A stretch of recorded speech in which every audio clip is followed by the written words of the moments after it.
الله معكم أحبائي. آخر تطورات الحرب بين روسيا وأوكرانيا. سأتحدث حول الضربات الروسية الدقيقة على مواقع أوكرانية في بافلوغراد، في تشيرنييف وخاركيف، باستخدام صواريخ اسكندر أم والطائرة المسيرة من طراز جيران اثنين.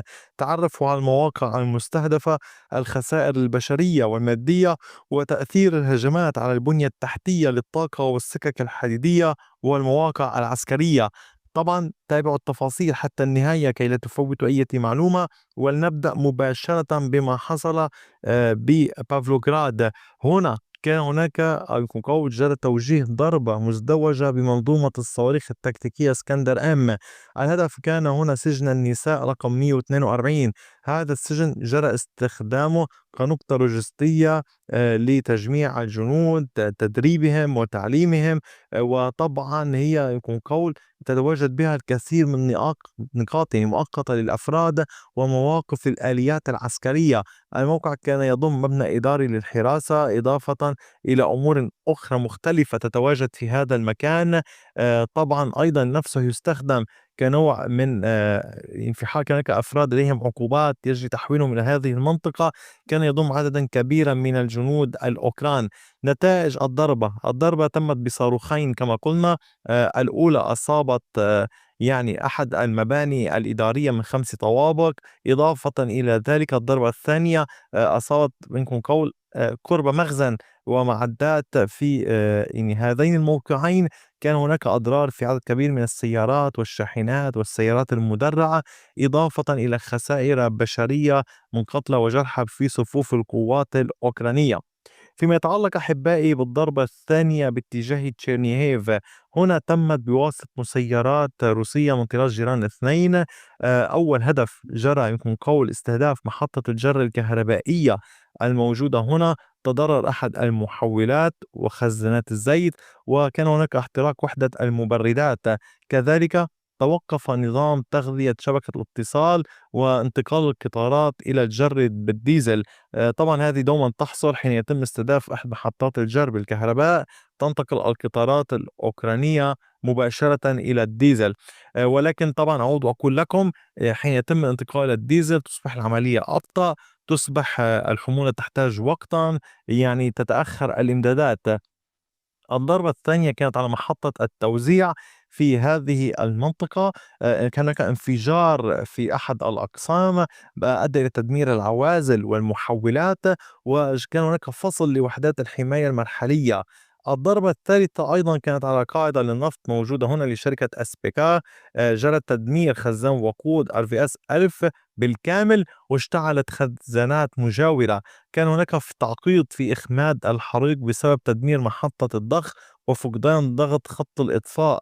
أيضا تلاحظون كيف أن بعض الضربات قد تؤثر حتى على عملية يمكن قول الطوارئ ومعالجة ما يحصل. الضربة الرابعة في هنا كانت باتجاه مستودع القطارات. كان هناك إصابة صهريج قطار واحتراق حوالي 150 متر مربع من الديزل. يعني متر مربع يعني مكان انتشر فيه الديزل واحترق. وكان هناك احتواء الحريق بسرعة من قبل فوج الإطفاء.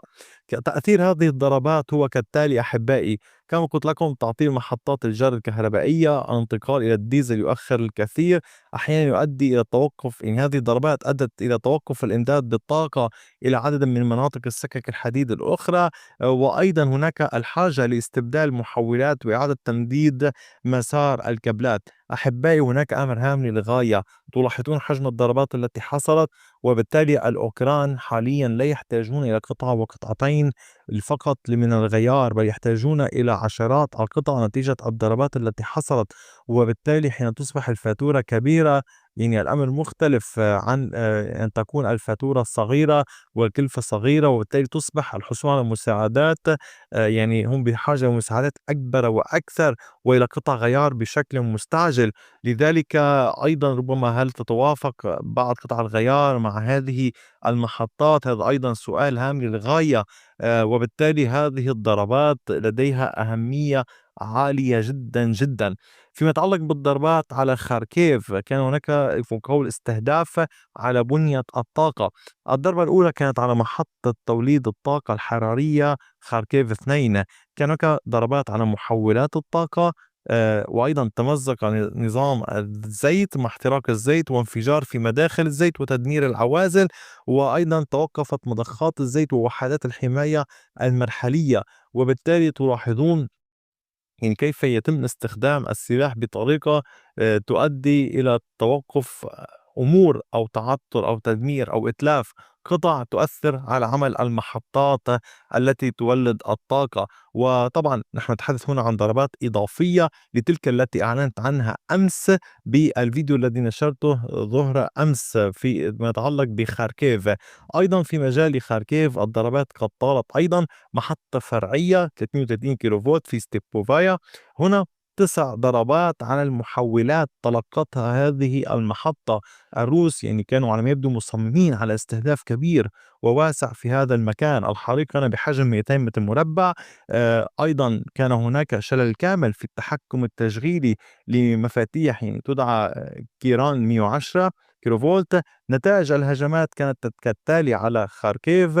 فيما يتعلق بهاتين الضربتين: انقطاعات متتالية في شبكة الطاقة، تعطيل عناصر عقد الجهد العالي، وتأثير مباشر على النقل والسكك الحديدية والطاقة الكهربائية للمدن.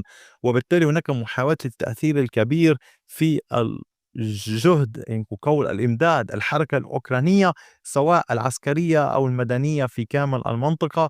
وبالتالي كما تلاحظون إن ضفنا موضوع الغاز تلاحظون أن الضغط كبير جدا على القدرات الأوكرانية في الآونة الأخيرة نتيجة الضربات الروسية.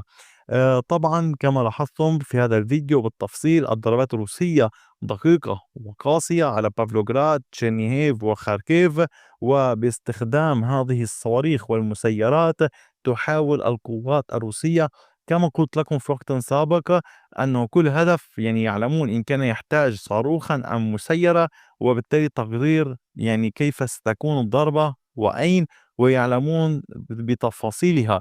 يعني مثلا البعض ربما لا يعلم، ولكن حين تصل المسيرة فوق الموقع يجب أن يكون هناك علم أنه أين يجب أن تستهدف، ولا تستهدف بطريقة عشوائية لأنها سبق وقد وصلت إلى الموقع، وبالتالي عليها أن تختار الهدف بدقة الذي يجب استهدافه. لذلك هناك معرفة كاملة وشاملة بما يمكن أن يؤثر على القدرات الأوكرانية، يعني معرفة فنية إن أمكن القول أو تقنية. وبالتالي أحبائي تلاحظون هذه الضربات. طبعا التغطية مستمرة لكل هذه الضربات، ولكن أحتاج منكم إلى عدة أمور أحبائي. تأكدوا دوما من متابعة جميع الفيديوهات.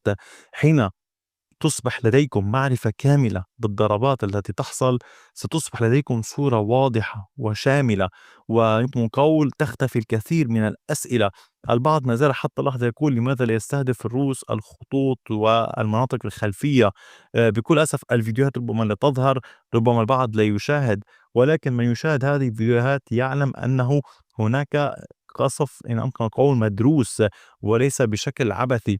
وأنا أحاول تغطية قدر الإمكان هذه الضربات ونتائجها سواء روسية أم أوكرانية لتعلموا أن هناك حربا موازية في الخلف كما في الجبهات الأمامية. فأتمنى أن تكون هذه الفيديوهات تعطيكم فكرة أوضح وأوسع ومعرفة أشمل عن الحرب. شكرا لكم دوما على كامل وقتكم الثمين، وإلى اللقاء بفيديو آخر.